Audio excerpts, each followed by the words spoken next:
Welcome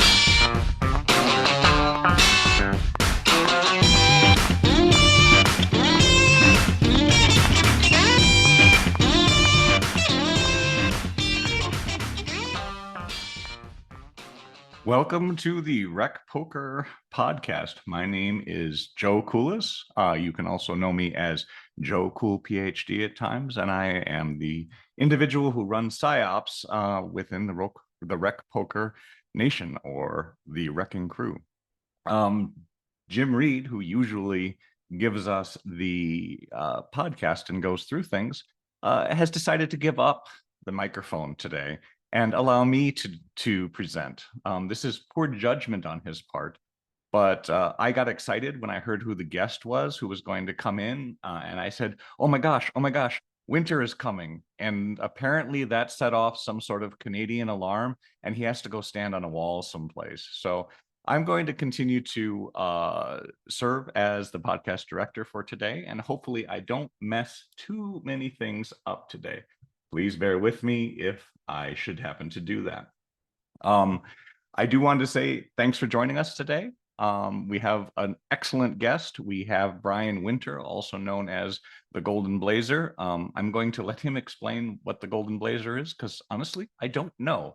But I do know that is the name that he goes by. And I think that we're going to have a great conversation today. A few things to kind of go over is that we are going to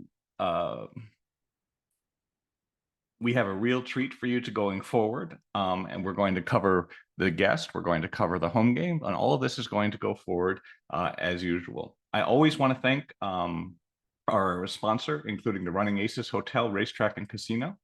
I want to keep everybody in mind that most of what we do here is free, and we're a largely volunteer-based organization. So we really rely on you and our sponsors in order to help us to pay for the things that you see going on here.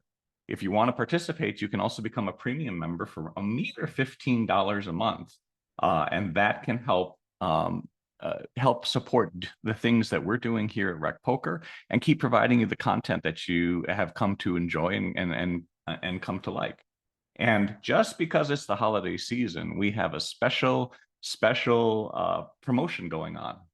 We have decided that if you are a nice person and you put nice into at the checkout during the month of December, you can get your first month for only $1. Now, here at RecPoker, we play for fun, but it's more fun when you win. So when we study together, we play together, and we celebrate together. And if you don't want to participate in the premium membership at this time, come on for a free membership at RecPoker, where you can join simply with an email address and a smile. And that gives you access to our home game and a community with which you can play poker. Now, as I said before, Jim is letting me host the show today, but he is only one man, and I cannot actually do all of the jobs that Jim does. And actually, no man can. And that's why we have the Recing Crew. The Recing Crew, as Jim calls them, are the wizards that run many of the aspects and provide a lot of the content that you see. And actually, some of them are actually helping me out today by running things in the background, much like the man behind the curtain in The Wizard of Oz. What I'd like to do is give them the opportunity to introduce themselves so that you know who they are. Well, I'm Chris Jones. You can find me 5B5 on Twitter or 5x5 in the PokerStars home game. And I'm John Somsky, also known as PokeGeekMan everywhere, and I cannot tell the alphabet. And I have not decided, much like Littlefinger in Game of Thrones, I haven't decided who I'm going to follow in this coup attempt here, whether I am backing House Kulas or House Reed. Well, I'm Jim Reed, Bluster Reedy in the home game and at RecPoker Jim on Twitter. And I am traveling down Vegas right now and having a great time. And I'm involved with the Poker Tracker Review Group and the Learn Pro Poker Study Group. And I also make sure that the calendar runs on time over here at RecPoker. Hey guys, I'm Joseph Wills. I am hockey_poker in Elon's social sandbox. And check out my Be a Better Fish series of articles in the RecPoker page. Well, fantastic. So without further ado, I wanted to bring on our guest. And I'm more of a latecomer to the poker scene, so I'm not always aware of who the big players are and so on. So I think my first question for Brian Winter is, to somebody who, I don't know, hasn't consumed enough poker content, how are you going to introduce yourself to the world? And should I know more about you than I actually do at this point? You should absolutely not know more about me than you do. I was basically a no-name online player for a decent period of my professional career. The only reason that I hopped on the live scene was my wife, Rachel Winter, got a photography job with 8131 Media. And so she's been getting all sorts of jobs from WSOP Circuit, RunGood Poker Series. We're right now here at the Win Encore because she's working for WPT this series. So I've been just basically following her around, and it's a lot easier to play live when you're already in the place. So it's created a very fun and interesting environment where I'm able to just, hop down from the hotel room and play. And I know that one of the most difficult parts, in my opinion, of playing live poker is the journey to get to the casino, especially if you live in an area where, it's a good 45-minute drive to the nearest casino. A lot of times that can be a lot more difficult. So I ended up just really fortunate that over the last year, I've been a 3-minute walk from any poker room that I want to play in. It's been very fortunate. It's interesting that actually describes my existence quite well. The poker room is about an hour away from me, and that's how I play online poker, because I can't get there fast enough, and I'm not married to your wife, so therefore I don't get to go. Fortunate. That's great. You live in Las Vegas, right? Not Utah or something, where maybe bigamy might follow, but it's probably good. So tell me a little bit about if you were to say, well, where am I now since you have kind of come onto the scene? I should say, congratulations on the 6 rings, which is 6 more than I've won. It's actually more RecPoker home games than I've won, so it's especially impressive. And if I'm not mistaken, in the running for RunGood Player of the Year award, have I got that correct? Yeah. So RunGood started a Player of the Year series in the fall, and I was kind of a toss-up to play. I also sports bet pretty prolifically. I also play slots and things pretty prolifically. So I was kind of a toss-up to really grind poker to that level. And then they came out with the Player of the Year, and me personally, I really like the concept of trophies and accolades and those type of things. I did a triathlon in my early 20s and did not follow up with any type of extra fitness and stuff. I just wanted to be able to say that I had done a triathlon. And now me and Rachel are actually training for a half marathon for the exact same reason, which is that I just want to be able to go through my life, and I want to be able to say I did all sorts of these things, I accomplished all sorts of these things. And I just I really like the idea of a trophy case, and not necessarily physical trophies, but just being able to say I accomplished a lot. I did a lot of things with the time I was given. Even beyond the fact that you can actually just say those things without actually having to do the work for them. Yeah, I mean, you gotta put in the effort, So I've been chasing that. I've built quite a lead in the first half. It does end in May, as the poker calendar is opposite the true calendar. It starts and ends with the World Series in the summer. So I do have quite a lead, but certainly still a long way to go. I was fortunate to run well in the fall, and was able to, like you said, I won 5 rings in the fall. I'd won one previous in the spring. 4 second places in a row, which has been a little disheartening. Because there's a level. There's a level. It's funny though, because I say that, and I took second in the Tunica Main, and everyone kept congratulating me, and I was it was this weird Congratulations. Yeah, I really wanted to win. I understand, but I'm glad I took second. I'm not upset, but I am, I was very upset at the time. I went for a 20-minute walk to just come down from not winning. When you Look, took you second, should. I lit a little candle for you. I'm sorry, who, someone jumped in? Oh no, I was gonna say you should ask Buffalo Hanks about finishing second 4 years in a row. Yeah. Yeah, I mean, there's some, I've actually thought a lot about this, because I've played a lot of poker tournaments, and I think the absolute worst place to take is the stone bubble, for sure. I think we would all agree that like there's something very disheartening about stone bubbling a tournament, and then like everyone in the room is clapping and is cheering, and like you're walking out sad. Like that's the worst place for sure. Yeah. I think that 10th is the next worst, because especially like bigger tournaments, there's a lot of like hoopla that goes on with the final table. A lot of times there's like a final table photo. There's certain camaraderie that comes with like making a big final table. And when you get 10th, you just miss out on all of that. You don't get any of that. And the 10th place prize is like typically like kind of, 5 buy-ins or so, depending on the size of the tournament. So you don't end up like making a bunch of money. I think the third worst place is to just like bust like first orbit. Like when you sit down and you're really excited to play and you're just like, here we go. Like I'm in the zone. I'm going to do well. And you just get coolered and you're just like, well, like that was that. Mm-hmm. And then I think the fourth worst place is second, because I've taken 6 seconds now. And it is like, you were so close and you couldn't get it done. I still think there's a big gap between second and in the first orbit. That's fair. One, for sure. You get a bunch of money. One, you take the money and you light it on fire. That is very true. Don't get more money and Steve, you light it on fire too. Yeah, and a year from now, those second place finishes won't sting quite as much as they do now. They don't even sting now. They don't even sting that much now. It's just for about 20 minutes. That's the amount of time it stings for. That's right. It's like a minor bee sting, just the friendly bees, not the killer ones. So maybe not. You can just need an ice cube. That's fine.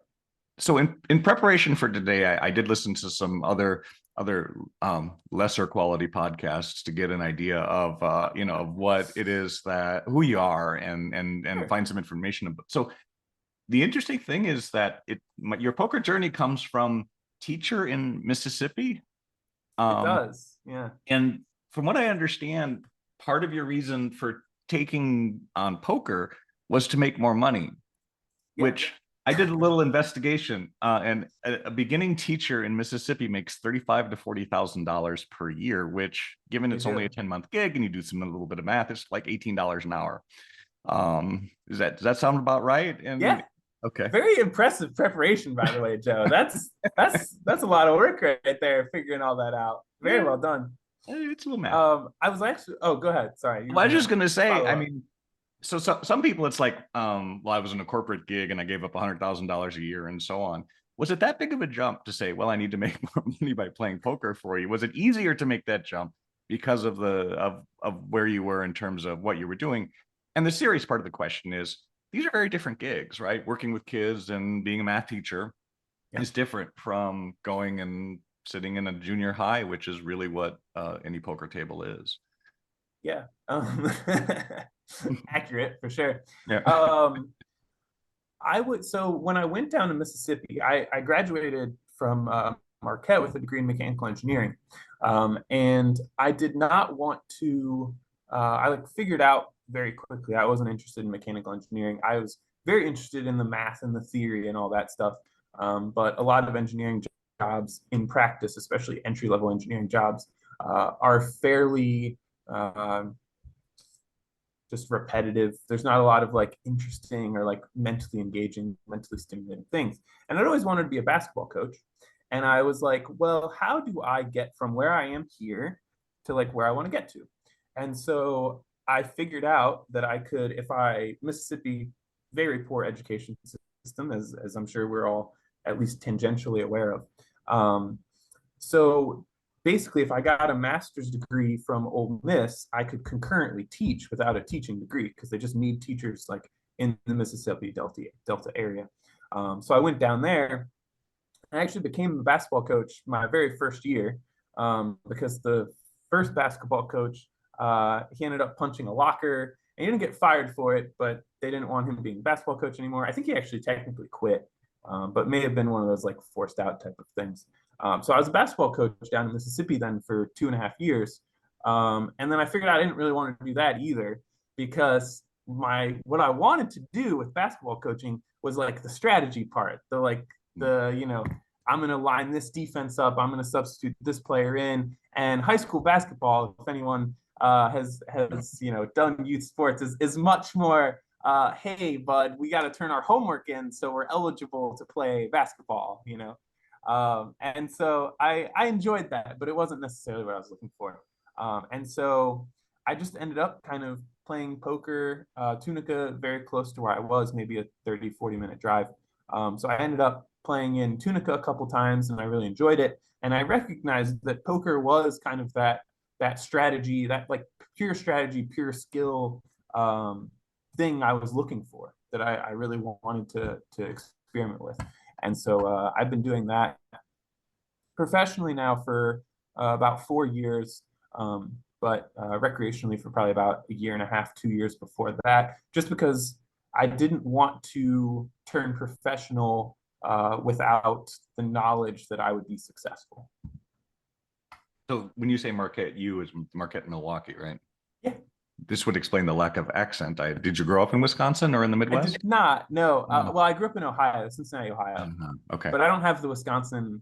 There's a certain Wisconsin accent that I don't have for sure. Yeah, well, all the people with the best accents come from Wisconsin. It's just better than people to that state to the west. I loved my time in Milwaukee. Yeah. It is truly, if I were like, I love Vegas. Vegas is my favorite city. Milwaukee easily top 3. I really enjoy that place. I think it's a great place to live. Very underrated city.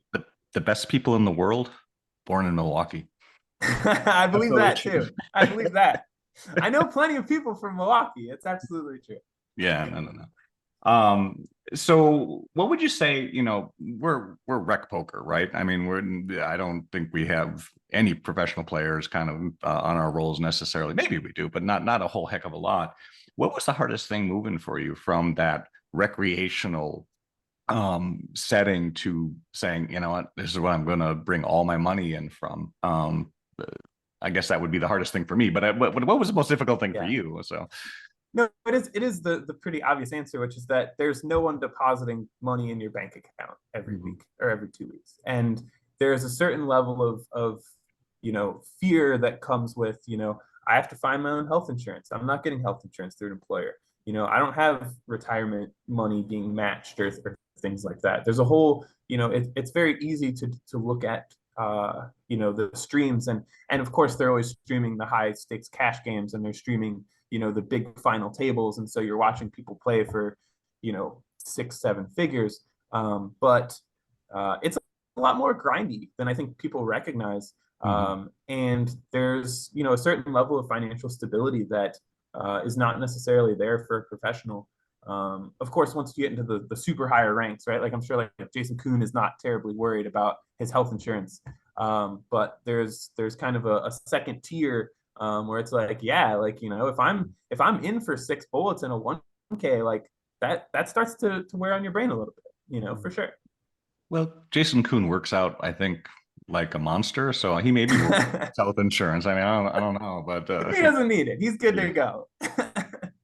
So I do want to give, obviously any of the Wrecking Crew members the opportunity, just unmute if you'd like to ask a question. Chris, you're unmuted. Was there a question from the livers? Yeah, there is, and I'm guessing this might be a relation to your wife, but Michael Miller writes in to say, ask Brian if he gives his beautiful wife Rachel all the credit for his success this past fall on the RunGood tour. It's funny because also love Michael, big fan. I've seen him plenty on the RunGood tour. He's a really good guy. But I will say that there's a certain level of we call it, like, me and her call it support team. Like right now I'm support team because I'm taking the Win Series off. I'm just mostly sports betting in our room at Encore and just kind of enjoying myself. And she's working 12-hour days for WPT. And I think there's a certain level of just like, if I'm hungry and I'm at a table, like she'll just bring a granola bar, or like if like I lose a big pot and I'm like shaking up a little bit, she can come by and just be like, hey, like you still got it, like stay focused. And I think there really is a certain level of having someone in your corner, like physically there, physically present, actually does make a really big difference as far as my ability to perform. And I think that's true of anyone in most fields, where if you feel like you have a good support system, it's a lot easier for you to perform well at whatever task you're doing.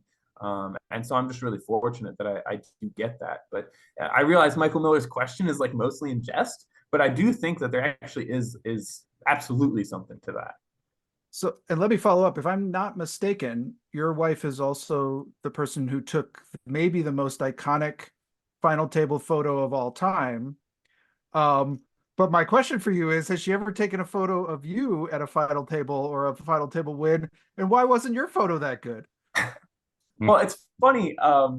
So two things in that regard. One, obviously, with the I assume you're referring to the Shulman photo. Yeah, the Shulman photo. If you haven't seen the Shulman photo, amazing go look photo. at. Yeah, it's like the best photo ever taken. Yeah. I will say that for one, there's a lot more advantageous lighting and things with the WSOP bracelet and things like that. She has taken plenty of good photos of me. There's like I tried to do the card throwing one, but I couldn't really get like a good, split on the card. Like, we've experimented with it for sure. I will say, in regards to taking second, to jump back to that, there is something particularly painful about your wife being the person who's taking the winner's photo, and then you take second. And she has to give you a quick pat on the back and go up to the other person and go, "Hey, congratulations. Like, it's so great that you won. Like, we're going to take some winner's photo." It is a very unique situation that, like, I'm probably the only person in the world that has to deal with that specific experience, but it is a particularly painful one, I promise you. I think in a lot of states that's actually justification for divorce. So I'm not it's just, she should just say, "No, I'm not taking the picture." I mean, that's my guess. It's funny because I lost heads up to one of my friends, and that was like kind of fun in a way, because it was it's you develop a certain like friendship with anyone you play heads up with. But when I lost heads up in the Tunica main, the guy that beat me was very much like, "I'm so sorry, I just beat your husband. Like, I feel terrible about that." So no, it definitely is. It is a very funny situation, very funny thing that ends up happening. Jim? I just wanted to remind speaking of YouTube chatters, we're going to be giving a prize away later in the show for folks to support our fight against food insecurity. We always do a raffle to support food banks around the world. And so stick around to the end of the show for that. And also, we're going to need the names of some famous poker players so that we can play Stake Study Stack with Brian later. So if you're watching along in YouTube, suggest some poker names that we can play with Ryan, and stick around to win a prize later in the show. Thanks, Joe. Yes, Jim always keeps me on track for different things. So one of the other areas, and we're gonna get back to your wife in a little bit, but one of the areas that I used in terms of some of my research was looking through your Twitter feed, and the first question that I have is, where did the golden blazer come from? I mean, I know there's a shark. I get the shark. I'm bright enough to know that. But the golden blazer is not necessarily always Jim, whatever. But where did it come from? What does it mean to you, I guess? Yeah. So what ended up happening, I was playing a ESPN competition. Long story short, I ended up winning. It's under my dad's name because I was a minor when I made the account. And so he was like, "Hey, like, you need to make your own account now." I'm like, "Okay." And I knew I was 19 at the time, and I was like, "This is like, I'm picking a screen name forever. Like, I'm making a decision." And I always thought one thing that was really cool was when people use the letters in their name and mixed them up, and like that was their name, right? Like, there's a famous Tom Riddle, I Am Lord Voldemort from Harry Potter. Like, I really like that concept. I thought that was really cool. So at the time, I was Brian Frenzel, and so I plugged in Brian Frenzel into like a name generator, and there's nothing particularly interesting came up, but Blazer could be 6 of the letters. And I was like, okay, like that, like there's something there. I can work with that. And so I went by Blazer for maybe like 2 months, decided that I needed more to it. So I added the golden because I figured that there's, there's something there. Like, I've got an adjective working with. But that is really where it came from. It's simultaneously like an interesting story, but also like it feels like there should be more to it, but there's really not. Yeah, that's the whole story. As a nom de guerre, it's not bad. Yeah. So the other thing that I found out in looking at your Twitter feed that may not be as aware to either the podcast listeners or even those on the live view is that you are probably one of the very few people that Jim Reed looks up to, literally, because you seem to be very tall. Is that are you really 15 foot tall, or is it just kind of the way the picture makes you look? No, I'm a big guy for sure. I'm 6'7.5". Played basketball, did the whole thing. I get it constantly walking through casinos, which is always really funny. Sometimes Rachel will pretend like they're asking her, and she'll respond with her height, and like creates a funny dynamic. But no, yeah, I am that tall. It is good you explored my Twitter feed though, because I use Twitter a lot of times just like I use it almost like a journal, where it's just like I'm not really tweeting for like engagement or like for like people to be particularly like interested or not interested in my takes. It's like I just would like to record this as like a memory of something I have and like a thought I'm having in this moment. And it's been really useful for that. And I go back sometimes and relook at tweets and I'm like, like that is a really interesting thought that I had. And so it is to some extent like a public journal that I keep. Well, it's interesting as I was reading it, because what I found most intriguing is, Twitter's all about, or the Hellscape X, whatever the name that you want to call it is. It's supposed to be about engagement, but most of the time what you get is people just saying click favorite, I love that, but it's not I love it, it's like I read that, and you have no idea. But you seem to actually respond to people so you had the hot take about playing poker in tournaments and going too late, I believe it was, and you actually responded to people's ideas, which I thought was dangerous, but it can be pretty interesting as well to kind of know who you are. Yeah, it's actually something, that particular take I thought is very interesting, because I think it affects rec players more severely than professionals, which like I have no problem and have had a number of heads up battles at 3, 4, 5 in the morning. And my sleep schedule is kind of on that pace where, especially when I'm in grind mode, like I'm waking up at noon or 1 o'clock and I'm going to bed at 3, 4 in the morning. And so for me, playing at those hours, I'm still at fairly high mental capacity. And I think that someone that is not doing that because it's not their job, there's no reason for them to be, running those hours. I think it does absolutely end up as a detriment to a lot of people that are have jobs and can't keep that sleep schedule. Chris, you unmuted. Was there another question, or? I was going to touch on the kind of that. I mean, I can follow up actually around the kind of the late thing, because I think that does. Personally, I will see a tournament, and I'll see a tournament if I know it's going to go till like 4 or 5 in the morning. I just won't enter, and I do think it is a barrier that I think a lot of it's a kind of an unseen barrier when people are wondering like, why aren't our numbers as high as they could be? It's like, well, that's because you're making people play at 5 or 6 in the morning. And I loved your idea about having sort of a hard stop, or at least an acknowledged stop in maybe the sort of the framework or the structure sheet that's like, we're going to go to this point and then we're going to stop. But I know that's kind of also, from an operator's perspective, that's maybe a hard thing to figure out, right? Like to see, are we going to need dealers here or here, and when are we going to need the bulk of them? So, as you think about that more, what do you think is the right balance there?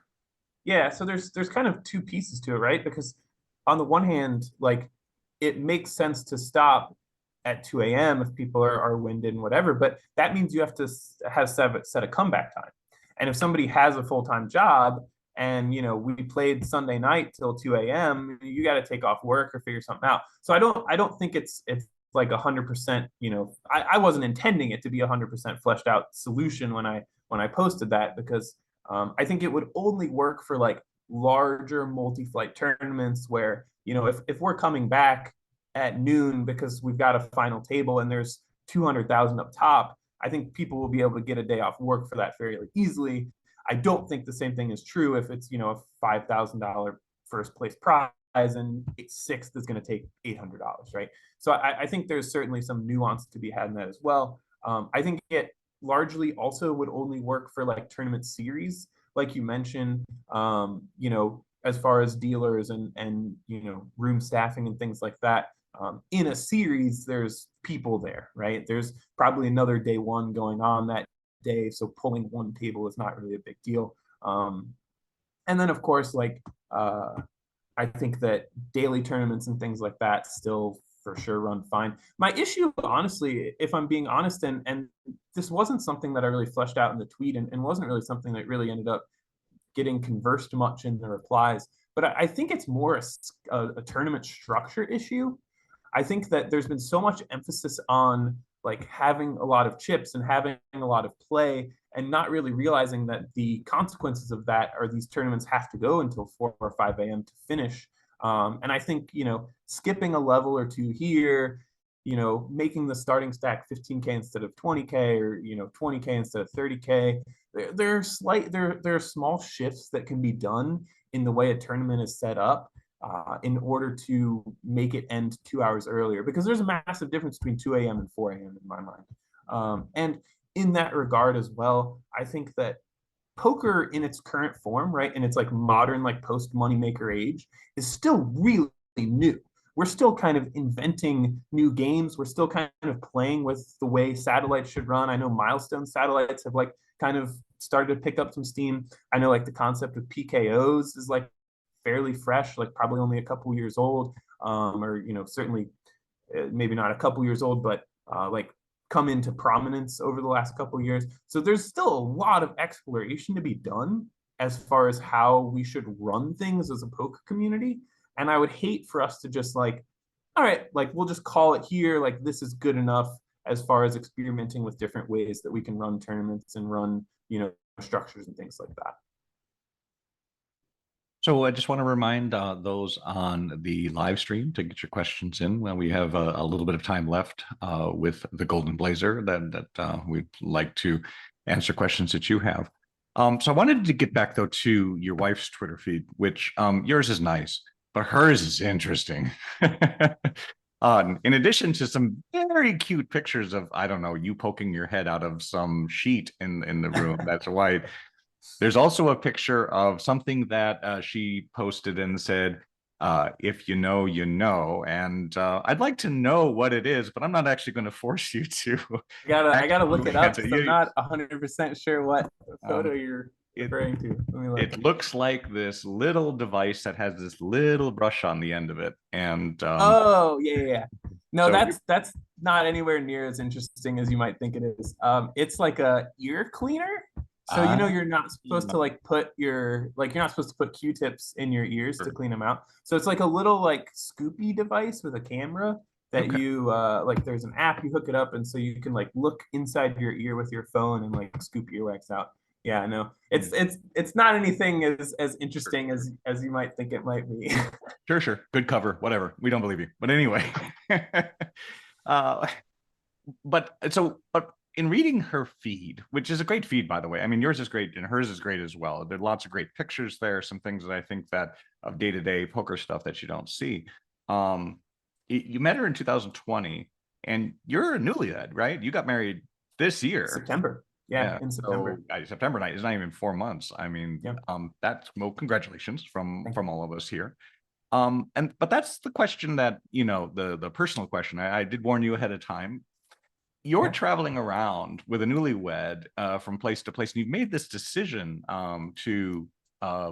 It does say you have your place someplace in Chicago, so I'm not doxing you or anything like that. So it's open information, but you're going to live on the road. Relationships and settling down and children and all those things kind of very complicated in a poker relationship, right? Now you have it easier because she's traveling with you, but sometimes the long-term goals don't always necessarily meet up. How have you, if you feel comfortable, how have you worked through that life quest question? Yeah, it's a very interesting question. And it's something that we've had a lot of conversations about. And I will also say that when she started traveling, so we meet in 2020 in Illinois, and we end up moving out to Vegas in May of 2020, right amidst the pandemic. We are traveling across the country and we are stopping at convenience stores, and half of them, everyone is masked, and the other half, no one is masked. And it's purely dependent on the state we're in. And it was a very funny adventure to go on and very relationship building as well, I think. And so we had no intention when we met, because I was moving out to Vegas already. And she was like, hey, you know, like, we built this thing, like if, you know, I would like to come with, I'm, you know, I want to go on an adventure. And I was like, yeah, let's go on an adventure. Like, let's go do it. And so we move out to Vegas. We live in Vegas permanently for about 2.5 years. And then she ends up, you know, getting really into photography, getting really good at photography. And that requires us to go on the road. And so it was really interesting because there was a lot of, I would say we struggled a little bit in the spring figuring out how to navigate our relationship on the road, because there'd be situations where she would be in a poker room until 2 a.m., 3 a.m. I would have busted the tournament 7 hours before that.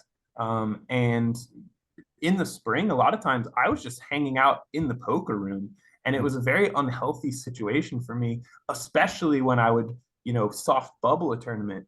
And then instead of just leaving and getting to decompress like people do, I would just walk 5 feet and go sit down next to her, still in like kind of a like this sucks mood, which like I'm not a very like emotional poker player. It doesn't like affect me super strongly. But when you have to watch the rest of the tournament play out, and then, you know, you watch her, you know, like congratulate the winner, like I said, and there's like a certain level of mental difficulty that came with that. And so we had like some conversations in the spring where like the way that we're setting this up isn't working very well. And so we end up in a situation where like, all right, like I'm out. When I'm out of a tournament, I'm not in the poker. Like I'm just leaving the poker room and I'm going to go do something else, whatever that is, you know, whether it's just hanging out in the room playing chess or like doing whatever. You know, I'm treating my job as a poker pro as I would regardless of your job as a professional photographer. And that really made a massive difference in like the way that we were able to interact, because it became much more like we were two people with two jobs, and we would see each other when we saw each other, which is not, you know, after 5 p.m., but just whenever our schedules kind of happened to allow that to happen. And so that was a massive difference we made, and it was a very useful difference. Regarding the other, so at this point, I will say we have a very good, we've developed our relationship to be very fruitful and very positive on the road, and we're very comfortable on the road. In regards to the other pieces of kids and permanent dwellings and things like that, those are the type, like we've had conversations. I think, excuse me, we've agreed it's fairly unlikely that we'll have kids, especially in the like short to midterm, just because our lifestyle just doesn't really allow it. Certainly, if you know we're traveling with a toddler, it's not going to work. And like as far as permanent residence, it's certainly something we're looking for. I don't think we intend to do this style indefinitely, but for right now, it's very fun. We're having a great time, and we have very good communication. So when we need to, you know, shift and you know, figure out different strategies, we do that pretty effectively as well. Are you guys competitive in terms of your poker? We are both competitive people. I said there's, if I don't know if you saw it because it was a very late addition to my Twitter feed, but I said something about like people that are successful in any field do things with a lot of intensity. There's a lot of intensity that comes with success. And she is very intense with her photography. She cares a lot. She puts a lot of effort in. She's often exhausted at the end of the day. When I play poker, I am drained at the end of the day, like especially if I've played for 8 hours, like it is all of my physical and mental being that I'm putting out there. It's not, you know, I don't do it casually. I take it very seriously. And so I would say we're both very competitive people. We certainly have lots of just like random $5, $10, $20 bets that we will wager on just anything, and like anything. Like it's like hard for me to even think about a specific example because she's been so busy, so it hasn't happened in the last like week. But like, I mean, today we were debating if someone is 2 degrees separation away from you, is that like 2 people or 1 person? And like that would be the type of thing we would just wager on it. It would be, all right, it's $20. This is your opinion. This is my opinion. We'll look it up and we'll figure it out. So we're very much both competitive people. We both do things with a lot of intensity. I think it makes our relationship really great because we both expect a lot from each other. And I think that when you expect your partner to do their best, and in turn you expect that you are going to do your best and they expect that from you, I think it really helps create a relationship where everyone is encouraging each other and supporting each other and really putting their full effort and intensity forward. Well, I'll look forward to your book on relationship advice called "Prop Bets: The Way to a Great Relationship." So, Jim, you unmuted. So, what can we do for you? Yeah, Brian, when you and I first met, it was at a RunGood stop, and we were at the same, I don't remember if it was the final table or the second top final table, or whatever it was, but I really enjoyed meeting you and getting to know you and Rachel a little bit. You've talked in the past about sort of like sharing your poker experience through streaming and a podcast. Tell us, like, what are some of the challenges from that, or what are some of the hardest parts about sharing your experience through streaming or a podcast or something like that? Yeah, it's a great question. Streaming specifically, and I actually had a conversation with Poker Face Ash, if you guys know who that is. I had a conversation with her in Council Bluffs where she expressed a very similar thought, which is that when you're streaming your poker game or when you're making content out of your poker game, it is very difficult to stay 100% focused to the actual game because you're also worried about how the game is going to be presented for content. And even if you don't intend it that way, so I streamed online for probably about 2.5 years. And it was very difficult to work on my game to the level that I would like to because I also had to work on stream content and I also had to, put forth YouTube content. And I also had to, make sure that I was engaging my audience in a way that was entertaining. And so it created a situation where I wouldn't say I was becoming a worse poker player, but I wasn't increasing my skill to the level that I would like to because I had to focus on other things. And so I think that makes it particularly more difficult. Me and Jared Smith, who great player, great guy as well. We had a podcast for probably about 6 months, which we really enjoyed doing. It was a lot of fun. There were 5 of us living in that house. And so that was it was very easy to do a podcast when we were all just living in the same place. It was much more difficult to do a podcast when me and Rachel ended up moving out and getting our own apartment. And so that kind of fell apart for that reason, along with a few others. But so yeah, I will say that like as far as podcasting, I wouldn't say it affects your game a ton. But certainly streaming and doing content alongside playing makes it very difficult to be 100%, I think. Jim has suggested frequently that all of the RecCoker Crew members actually live in the same house so that we can do the podcast easier. We've all turned him down because we've heard about his basement, which if he ever invites you over, don't go in his basement because we're not certain what happened down there. So I want to be cognizant of your time, and give the YouTube audience the last chance to ask any questions that you have. But one of the questions that we often ask individuals who have moved from the beginners level up into being a professional is, what are the things that a beginning poker player can make? What kind of changes can they make very early in their career to have a really good improvement in terms of their play? Or what are some mistakes that you see of when you're targeting us fish out there like me? What am I doing that specifically you're like, that's the guy I'm gonna make my next sandwich on? Yeah, for sure. It's a great question. It's a question I get asked like fairly often, and I did kind of expect it as well because like I said, I'd watched a few RecPoker podcasts, and I know it's a question that you guys love to throw on the pros.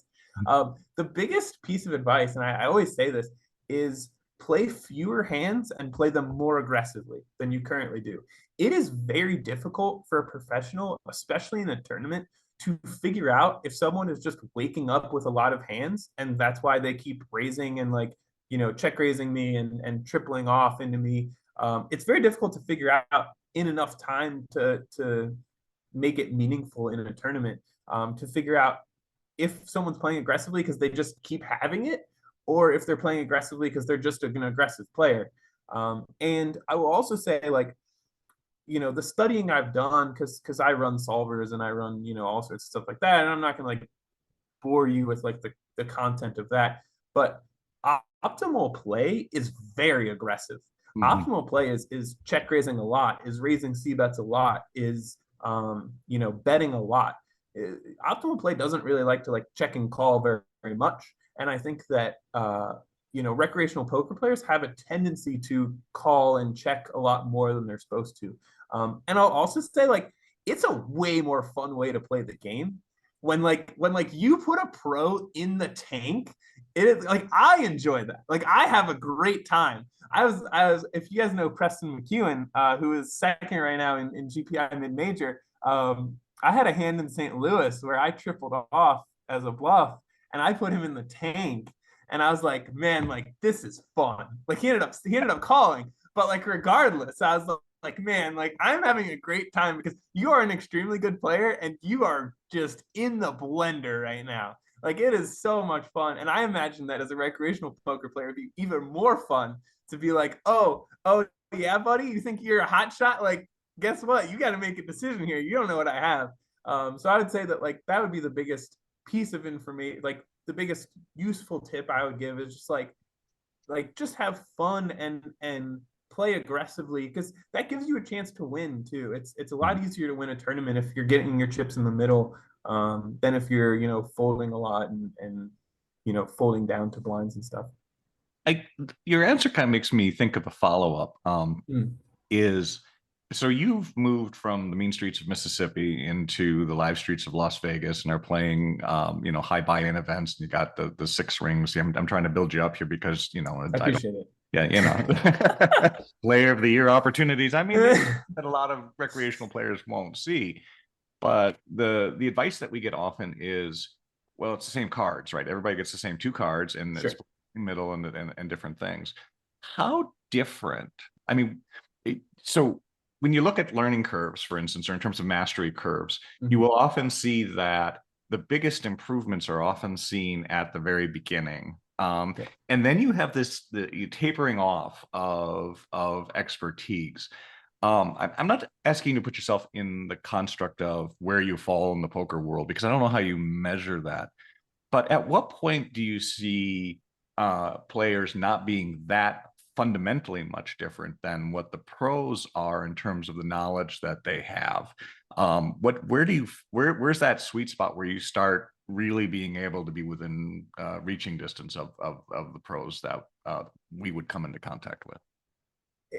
It's a very difficult question to answer due to the variance nature of poker, right? And I actually had this conversation in Thunder Valley with Ben Ludlow, where like he thinks, like, his opinion on that exact question was that like the difference between like a good mid-stakes player and like a top level high stakes player is smaller than the distance between a good mid-stakes player and like a beginner. And I didn't share that opinion, but I've not played with like high roller high stakes players, so it's like hard for me to be like, oh yeah, like for sure, like this is where we all fall. And even if I had, it would be very difficult to be like, oh, like, because of the amount of variance in poker, it'd be very difficult to be like, oh, like this is where we all relatively fall, because tournament results and cash results can be so much determined by just card distribution. So if I were to give kind of a very low confidence answer to your question, I would stick with what I said in Thunder Valley, which is that I think that there's certain tiers, and I think that the distance between, like, basically, if you make the small incremental improvements, if your VPIP is not 80%, if you're not running like a 80% 20 strategy where it's very obvious to me, like, oh, they raise, they have a good hand. Oh, they limped, they have a bad hand. I can just, if they limp, I can just raise and they just always fold. Or, if, once you get past that level, once your pre-flop game is like reasonably sound, which doesn't take a lot of work. I would say you can probably develop a fairly solid pre-flop game in a matter of 10 hours of study, 15 hours of study. If you have pre-flop down, I think that's the big gap.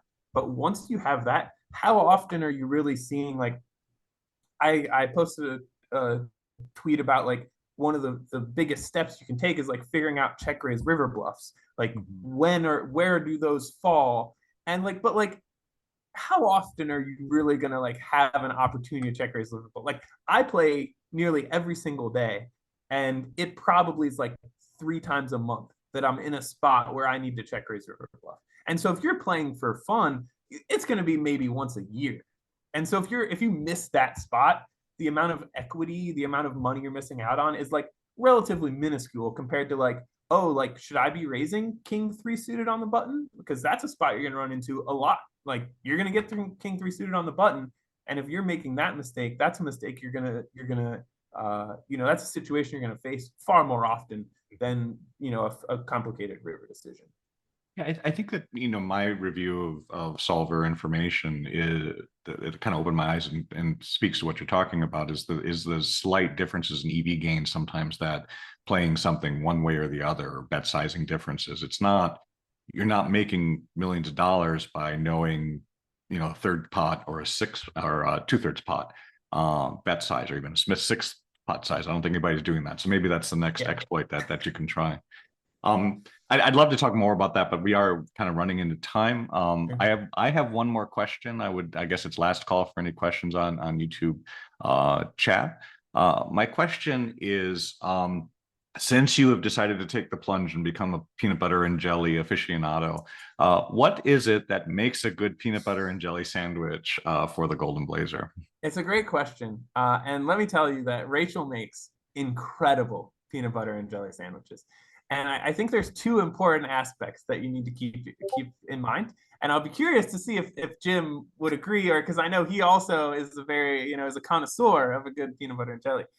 The first thing is, you cannot be lazy on the location of peanut butter.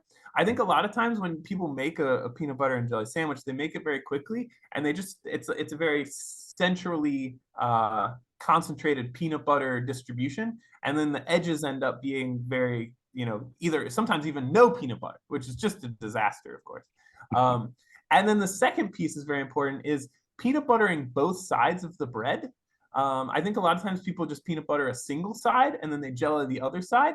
But if you're willing to peanut butter both sides, I think that makes a big difference as to the enjoyment of the peanut butter jelly. So, and it is actually very funny you bring this up, because I destroy peanut. There was a time in my life I was eating like probably 3 peanut butter and jelly sandwiches a day. So I'm well acquainted with the banana variation, the marshmallow fluff variation. I'm well established in all the different exploits that one can go about in a peanut butter and jelly sandwich. Now, have you had it toasted? I have had it toasted. I'm not a toasted guy. I understand some people, they'll go a little crazy with the experimentation on the bread and the warmness of the sandwich. But I don't know, man. I thought we could be friends, but I'm not so sure, because it messes up the temperature of the jelly. Come on, Joe. No. You toast the jelly's the jelly cold. afterwards. The bread's warm, it doesn't work. Well, Brian Winter, it has been an absolute joy to talk to you today. This went so much better than I even thought that it would. It's been so much fun. We might have to have you back and maybe bring your wife along, and we can actually find out how much you were lying about that particular utensil, in the ear stuff. We still have 2 games for you to play. We have our stake stack and study game, as well as our closing the action. And they don't let me ask those questions because I would change things around, and they've decided I'm not trustworthy in any particular way. So I guess that Chris is going to cover this for me, but it's just been a delight. And after that, we're going to do our charitable giving, our giveaway as well. So people should put into the chat food bank so that we can start tallying who's going to be available. You're welcome after that to stick around, obviously, and hang out, because it's just been a blast. Yeah, absolutely. All right. Thanks, Joe. Thanks, Brian. So here we are. We've got two games. These are both sort of speed round games, right? Okay. First game we play is called Stake, Study, or Stack. I'm going to give you three names. It's much like a childhood game where you probably remember it, where you were going to try to spend the rest of your life with somebody, maybe do something nefarious to somebody else, and have a sort of a nice one-time experience with somebody else. But in this case, you are choosing one person to stake in a tournament or a cash game, one person to study with, and one person to just take all their chips. You're just going to stack them at the table. All right. Wonderful. And I was also looking through your Twitter feed to find some names, because I want to make this people that sort of you've got some connections to. So the three Sure. names I have for you are Jared Smith, Tana Karn, and Ryan Laplante. Ooh, all right. Stake, stack, study. I've only done one coaching session in my entire career, and it was with Ryan Laplante, and it was a very productive coaching session. And I went on directly after that coaching session to win 2 tournaments in the very next stop. So I think absolutely it has to be study with Ryan Laplante. Extremely great player, very, very knowledgeable about the game, incredible with live reads, incredible with theory, just top. And it's unfortunate. I feel like I have to pick him to study because I'd also like to pick him to stake. But that's not the way the game works, so what can you do? I think that certainly stake Jared, because here's the thing, at the end of the day, Tana and me have a great relationship, but man, there is something about getting the chips from someone that you have such a great relationship with, president of RunGood, and I get to take his chips, I get to stack him, like that sounds incredible. So I think it has to be stack Tana, and I'd like it specifically to be like in PLO, because he's got a lot of gamble in him. So I think it would be particularly fun in like, a nice 2-5 or 5-10 PLO game. And then stake Jared. Me and Jared have bought and sold, and I've staked him. Well, I wouldn't say stake in the traditional sense, but he's a great player. Made, I think, day 7, either day 6 or day 7 of the WSOP main one time. Took 3rd or 4th at Orleans, or 5th, I think, in a big Orleans multi-flight. Very, very good player, and a very underrated player. I think he's not like talked about a lot, but very, very skilled, very good player. So absolutely, I stake him for sure. All right, all great answers. Thank all you, right, sir. So now we're going into our true speed round. We want just fast, as quick as the answers come to you. Yes. If you don't like the question or you don't have it, you can just say pass. All right. So we're gonna start off with an easy one. Okay. What's your favorite poker hand? Aces. Not close. Is poker a game of gambling or skill? Short term, it is a game of gambling. Long term, it is a game of skill. What's your biggest poker pet peeve? When somebody tells me, when I have the underpair and somebody else has an overpair, and somebody tells me they folded one of the cards. I don't want to know that. That's a good one. Give me the sweat. I don't need that information. All you're doing is wrecking the mere hope that I have. Yeah, you and I agree. That's one of mine. Is Die Hard a Christmas movie? I haven't seen it, but based on I do not watch a lot of movies, but based on what I understand, I think it's no, because I think a Christmas, like, you have to have a lot of Christmas in something, like, just like poker is kind of similar. Like, in order for it to be a poker movie, there needs to be a lot of poker in it, not just like a single scene where they're playing poker. Right. Is Ace King a drawing hand? It is a dominating hand. It is a dominating hand, not a drawing. Are you pro chop or no chop? No chop unless I can get a really good deal, and then I'm pro chop. But usually no chop. What's your favorite childhood family meal? Um, there's this meal my mom would make called chicken and crackers, which was like chicken cubes with like some type of like cream sauce thing, and then Ritz crackers like sprinkled on top. Nice, nice. Is a hot dog a sandwich? Um, yes, a hot dog is a sandwich, and also a Pop-Tart is a sandwich. Whoa, I have a whoa. very wide range of what I consider sandwiches, because if you go to Subway, they're serving sandwiches, and if you think about it, there's not really that much difference between like a half cut and if it's just enclosed, like that would still be a sandwich. And if it's enclosed, if it's some type of breading enclosed with some type of filling, seems like a sandwich do to you me. toast your Pop-Tart? That's the I do question toast you the have to know. Pop-Tart. I do toast the Pop-Tart, Joe. It's Yes. got jelly, friend. It's got jelly. What's one thing you're afraid of? I struggle with legacy. Hmm. Like I think that like meaning in life is a very difficult thing for me to like figure out. Yeah, I like that. Should vacations be lazy or busy? Almost exclusively lazy. Awesome. What's your favorite mix game? There's a game called Dramaha. Oh, I love it. Oh, Yeah. That is a good game. Not played very much or Not very, yet. very often. I would love to see Jim that just become- learned that yesterday. We played at the Oasis, and Jim played that Yeah. for the first time It yesterday. is a great game. We had some fun with that one. Dramaha, I believe it's 45 or 50, 54 maybe, is even better. Hmm. If you're looking for even more complication to your variants. Dramaha. Oh, I'm gonna have to get the rules of that from you. Okay. Shuffle up and deal or max late reg? Max late reg by a lot. Unless it's like the WSOP main, because you need the excitement, like there's a certain level of like fun. But me being on the road, like I play tournaments every day. So if I'm playing them from the start, like it's too much. It's not exciting either. That's why I don't play cash. Like I need the cards to be spread out. Build to something, right? Yeah, for sure. Yellow light coming up. Are you slowing down or speeding up? Slowing down, and I slow down to yellow lights to the extent that Rachel often gets mad at me because she's like, "You are gonna we're gonna get rear-ended because you slow down way too often on red light."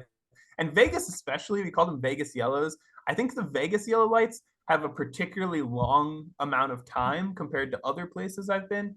So you can get through Vegas yellows a lot easier, but no, I almost exclusively slow down. What player type are you? I took a survey and it said I'm Tom Dwan, which is very accurate. There's actually, I don't remember who it was, but there was a RecPoker person that I check raise bluffed, or attempted to check raise bluff the very first hand, or not very first hand, but like first orbit or so in Baltimore in the Ambassador Bounty. And I like just shook my head and I was like, man, like I check raise bluff these rivers way too often in the early levels, and they just like snapped me off too. And I was like, God damn it, like what am I doing? But yeah, no, I love to find a good spot to put pressure on someone when like I think their range is weak. Like, oh man, there's nothing like it. There's nothing like putting somebody in a blender. Well, who puts you in a blender? Who's your poker nemesis? So when I lived in Vegas, I played live tournaments just like occasionally, and Tuan Mai is a very good Vegas red. I don't know if he's still playing. He ended up, there's some increasingly shady things about him that I don't actually know anything about, but people have told me. But he would, let me tell you, he busted me from like probably it was like 3 or 4% of the tournaments that I played in. Wow. It was like absurd. Like anytime we ended up on a day 2 together, like he would just bust me. Couldn't win a flip against him. I couldn't, and yeah, it was brutal. So yeah, definitely Tuan Mai. All right, 2 more. What's your favorite poker venue? Win Encore for sure by a lot. Yeah. Nice. All right, last question. This one you can answer with a little bit more time, if you want. What's the one thing the poker world needs to do differently? The poker world needs to understand that this is a game, and it's a fun game, and it's a creative game, and there's all sorts of different, you know, experiments you can run and lines you can take and all sorts of stuff. But fundamentally, like, people are far too serious about poker. And to some extent, like, it's sad because if there wasn't, I obviously am very happy that people are willing to gamble all sorts of money and get so emotionally invested in poker. And poker has been built into this like very like gambly thing, with a lot of money involved. But I think that if poker was like just a game, people would have a lot more fun with it. And I think people lose that fun aspect. And it's honestly compliments to rec poker, because one thing I know that, you know, any rec poker person I feel like I sit at a table with is like having a good time. And that's really good. And I wish that there was more fun. I wish that somebody sucked out on the river and they got to celebrate without, you know, a third of the people in the room being like, oh, like, I bet that, you know, that they just won the tournament. You know, it's like, man, like, let them have fun. You just won a pie. Like, what's wrong? Like that's good. Yeah. You don't like when that happens, you know? And you know, like, I don't know, people just take it personally a lot. And it's not supposed to be personal. It's just supposed to be a game. Yeah. Yeah. No, I love that. I love that. So thank you, Brian. You've passed with flying colors. You scored Thank you. 812 points. So good job. Good job. That's more than Jeff Platt. I watched the Jeff Platt episode. He only got like 300 something. So sending him a DM right after this. To be he only got 300 something. To be fair, he has the lifetime low score of anyone who's ever ticketed. So it's you know, that's a low bar, but you know, congratulations, you're ahead of Jeff Platt. We take those. Yeah. Be careful though, man. He's going to be hunting you down and trying to interview you. It's a good point. Every It's a good point. He's in Bahamas. I'm safe. I'm all good. Yeah. I don't know. He can do it via Zoom or something like that. Well, thank you again, Brian, for coming on. Hopefully, you know, sometime in the future you will be willing to come back on. Feel free to. Absolutely. I had a great time. Yeah. Feel free to hang out with us while we go through some of our other activities. Sure. And you can participate if you want. Don't feel like you got to be quiet. Sure. I never am quiet. As if you ask anybody, it's really hard to get me to be quiet. So I can't expect that from anybody else. So I guess next would be the opportunity for John to list off some of the home game results. Why, yes, it is. And we can start with the No Limit Hold'em Championship Series. This was the final championship series for December, for the year, actually. And in this one, convincingly, Eric Jin got his first No Limit Hold'em Series victory for the year and secures his spot in the Tournament of Champions. But not to bury the lead, but GF Hawk Eric Romo actually won the Player of the Year points race with 307 points. Bone Crusher 14 Marcel Dusick got second place with 300 points. And not to forget that the top 24 players will be duking it out on the third Wednesday of the month this month in the No Limit Hold'em Series Tournament of Champions. Next, on December 4th, Bruce K54, Bruce Kiefer, got his fourth nightly victory for the year. Keto Man 335, Kian Tavakoli, got his sixth nightly victory for the year. East Coast Spitter Ben Enslow got his fifth international victory for the year. And Evil Roy CA David Westerveld got his seventh international victory for the year. By the way, that is bringing him to an all-time high of 63 lifetime events. And no one as of yet has gotten the 50 point to also bring him into the Lifetime Achievement Award Club. And on December 10th, Bone Crusher 14 Marcel Dusick won the LPP event. So he can contact info@rec.poker for his free month at Learn Pro Poker. Thanks, John. Appreciate that as always. But I didn't win yet again. No. I can count your victories very easily. Yeah. No, there's a few more there. Are there? Yeah. I still don't think I have to go beyond this hand, but No, it's yeah. I'm still waiting for the thumb, but I'll get there. I'll get there. all right. All right. So I think next we are up to our contest. I don't know if people I don't actually have the screen up for who is listed. So if somebody can provide I those got it. names. You got it? Thanks, Chris. So names we've got so far, giving people a last minute chance if they want to check in, but we've got what I'm seeing is 4 names so far. We've got Ethan, Michael, K Poker Wannabe, and Joe Rafter. So unless somebody wrote hello. I don't know if we count that. Should I count hello? It's you're supposed to write food bank, but they seem to maybe be trying to enter. All right, I'll enter them anyway. The spirit of the season, right? You know, spirit of the season. I'll enter them anyway. So that's 5 names. I'll roll a 6-sider. I'll give Chris, before you go, I'll give $20 every 6 that you roll, and because it's Christmas, if you roll, I will donate $20 in addition if you don't to the person whose name that you win. So every 6 you roll is $20, $20 to whoever wins and in their name. Does that sound good? All right. I like it. I like it. So we just want to just keep rolling 6s. Yeah, that's great. That's my goal. That's my goal. I didn't actually put a Let's limit on support it. some They food should. banks. I love it. All I right. love it. Away we go. You don't worry. I've only ever rolled a 6 like 200 times in a row. I think is my record. So well, I've been selling cans at the store, so I should be all right. all right, good deal. All right, first one is a 6. Let's go. Yeah. All right, here we go. And it's a 3.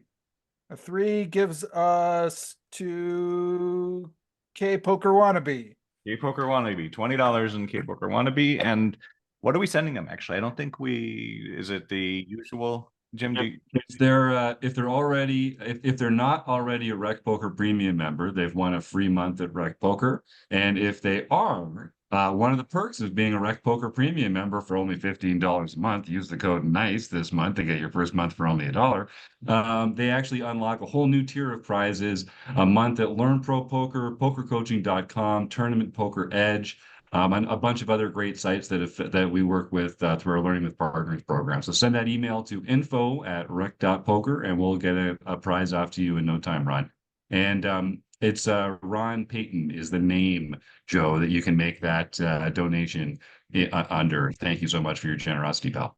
Of course. I'll get the information from you later. And I do want to say that the reason that I do this is to try to lead, to give people an idea that this is something that we should do. And I know that I never want to seem this as self-serving. This is just really an attempt to try to get people to see that, hey, let's give money, so that people can have peanut butter sandwiches and cook them however they want, on a variety of times. And nobody should go hungry on Thanksgiving or Christmas or New Year's during the time when we're all spending extra money for different things.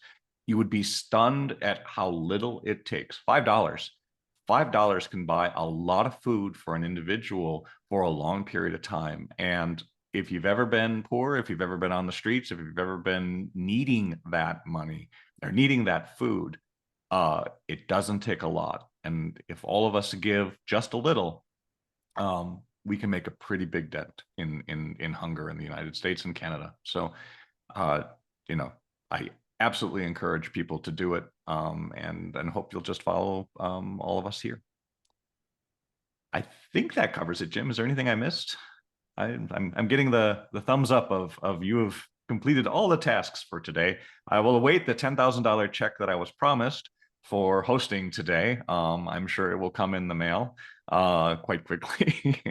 I want to again thank Brian Winter for the wonderful interview that he was able to do. I want to thank all of the listeners for coming on and listening to us today. I also want to give a shout out to the RECing Crew for participating, for Jim, John, Joseph, Chris, and myself for doing what we do. And have a very pleasant week, and we'll see you next time.